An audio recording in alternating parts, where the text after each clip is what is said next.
Dunida, gaar ahaan dawladaha Afrikaanka oo wadnaha farta ku haya, waxay cabsi ka qabaan inuu dadkooda ciidda ku daro gantaalka xambaara dayax-gacmeedka ee China ay u gantay hawada sare, kaasi oo cirbixiyeennada indho-yartu ay xakameyn waayeen.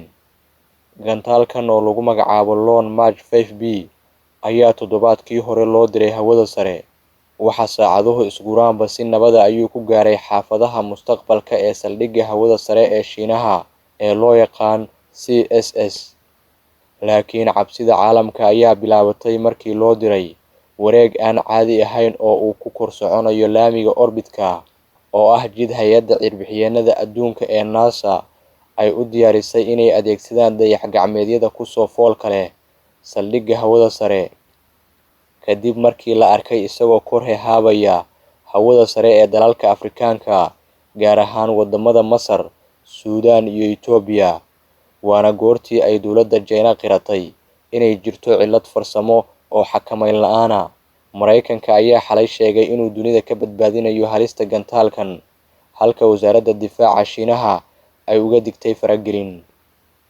8 bishan, dunida ayaa dhowraysa war farxad leh ama mid murugo u saaxiib ah oo ka yimaada safar cilmiyeedka indho-yartu ay hagayso. Gantaalku waxa uu kor socdaa waddada dhulka ku wareegsan ee loo yaqaan elliptical, taasi oo culeyskeedu dhan yahay qiyaastii 370. Marxaladda dib u soo celinta gantaalka ayaa China weli rajo ka qabaa.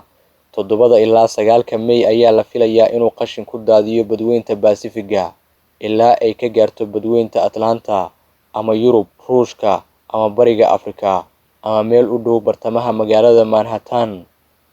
Xawaare aan la xakameyn karin ayuu ku dul marayaa dunida. 90kii daqiiqaba waxa uu ku dul socdaalayaa dhulka oo dhan, cirif ilaa cirif, isagoo jaraya 70 kiiloomitir ilbiriqsi kasta.